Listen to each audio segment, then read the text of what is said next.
Olá, amigos e amigas, bem-vindos e bem-vindas ao meu canal Por um Novo Amanhã.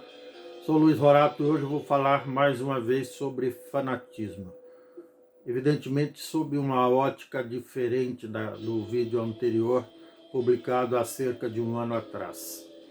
O fanatismo é um substantivo masculino, segundo os dicionários, os léxicos, que pressupõe a devoção extremada ou adesão a uma pessoa, a ideias, temas, partidos políticos, religiões, clubes de futebol e assim por diante. Lógico que nos dicionários não está descrito com essa riqueza de detalhes, adjetivos e substantivos, digamos assim. Mas o fanatismo, todos nós sabemos que é uma êxtase, um estado psicológico que beira a obsessão, quando não ultrapassa a própria obsessão, por que não? É um estado doentio, é psicótico, e tanto é que para tratar o fanatismo é recomendado exatamente a psicoterapia.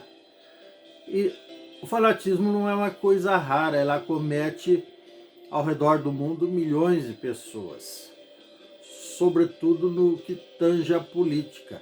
Quando se trata de futebol já é meio doentio, porque os fanáticos eles são capazes de atrocidades, principalmente sob o efeito manada, quando junta um bando de 10, 20, 30, 40, 200, 300, eles são capazes de abater a pauladas seus adversários, entre aspas, aqueles que eles, na sua doença, veem como adversários, mas na realidade só são torcedores do outro time, seja lá qual for. Então, essa é uma das causas dantescas, digamos assim, nefastas do fanatismo.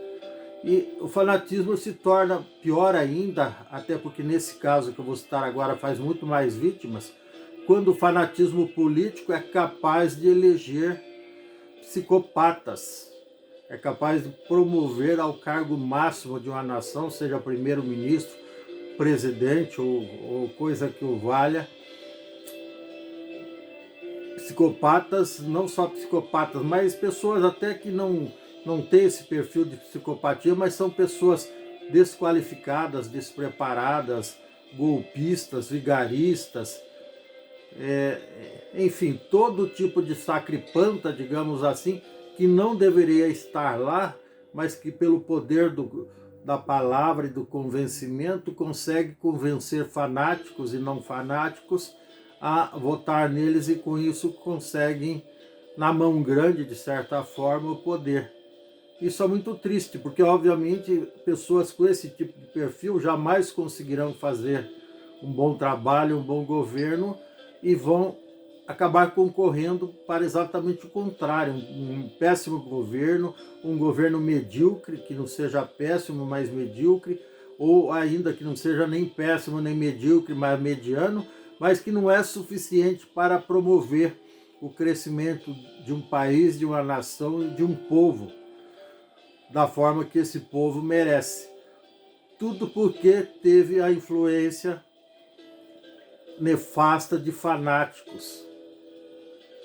E quando eventualmente esses indivíduos desqualificados, despreparados, de reputação duvidosa, ascendem ao poder e começam a aprontar, digamos assim, crimes tais como peculato, rachadinha e apropriação indébita, corrupção passiva e assim por diante, formação de quadrilha, atentado ao Estado democrático de direito, dano ao patrimônio público, dano ao patrimônio tombado e assim por diante.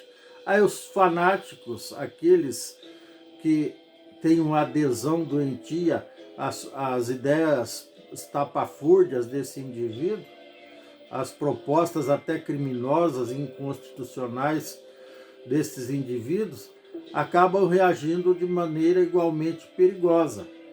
E isso é muito triste. Nós já tivemos dois episódios marcantes recentes na história contemporânea das Américas, digamos assim. No dia 6 de janeiro de 2021, os fanáticos doentes pelo Donald Trump quebraram tudo e isso culminou com a morte de 5 pessoas e vários feridos, dezenas de feridos, quando invadiram o Capitólio lá nos Estados Unidos. E aqui no Brasil eles foram arremedados pelos tupiniquins no dia 8 de janeiro de 2023, quando os fanáticos pelo Bolsonaro também invadiram o prédio do Supremo Tribunal Federal, do Senado Federal e também o Palácio do Planalto e quebraram tudo. Milhares de pessoas fanáticas nos propiciaram essa mácula na história brasileira, na democracia brasileira, com esse tipo de comportamento selvagem e doentio.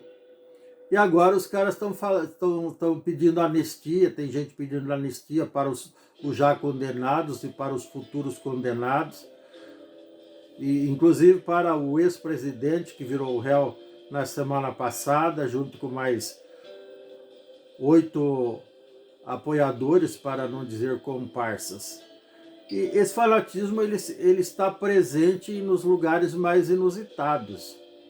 Nesta semana eu estava acompanhando o meu irmão no hospital aqui de Curitiba, numa consulta, e na sala de espera tinha um indivíduo que de repente, do nada, conversando com a outra pessoa ao meu lado, disse que está tendo uma epidemia, uma pandemia, ele até usou o nome pandemia, se não me falha a memória, de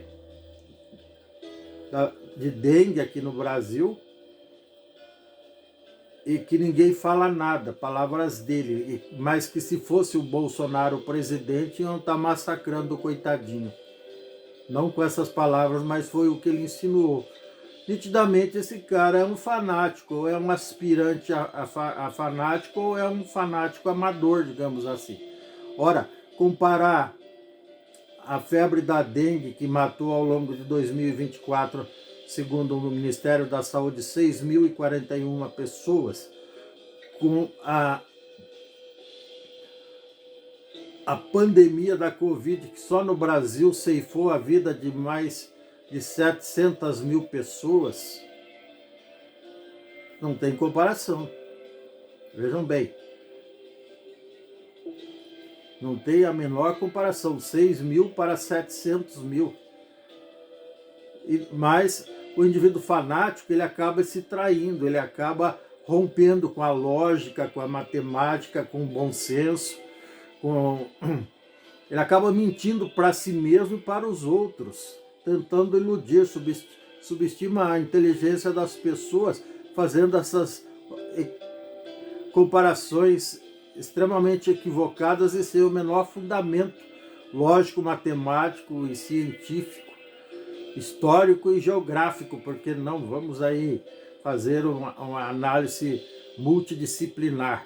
Então, é a isso que leva o fanatismo, ao efeito manada, a ponto de o indivíduo matar um seu semelhante a pauladas, ou ainda a fazer comparações estapafúrdias desse tipo, comparar 6 mil com 700 mil como se fossem pesos iguais. Imagine você, se você tem 6 mil no bolso, R$6.041, ou se você tem 702.421 reais, que era exatamente o... Vejam só a diferença. Então, a diferença, digamos assim, simbolicamente comparando aí, em termos de valores, entre dinheiro na conta e mortes, é uma coisa assim, meia esquisita esse tipo de comparação, mas é só para a pessoa ter ideia. Quem tem R$6.041 gasta tudo no mês. Quem tem 700 mil na conta, a grande maioria dos brasileiros ia se dar por feliz durante anos, talvez, sem ter que trabalhar, fazendo uma boa gestão dessa grana. Então não dá para comparar, é uma consequência doentia, sim, do fanatismo, e essas pessoas deveriam ter mais filtros, autocrítica, para si próprias e para as adesões que fazem, os ídolos que adoram, que idolatram. Vejam bem, vejam esses caras, esses ídolos aí que são muitas vezes seres rasteiros, seres pusilânimes, seres ignóbeis, que não merecem nenhum tipo de consideração e respeito da nossa parte, muito pelo contrário. Merecem sim responder pelos crimes que praticaram no exercício do poder ou fora dele, tá bom? É isso. Se você gostou, dê um like, dê um joinha, inscreva-se no meu canal, não custa nada. Ative o sininho para receber novos vídeos em tempo real. Gratidão, um grande abraço e tchau. Até mais.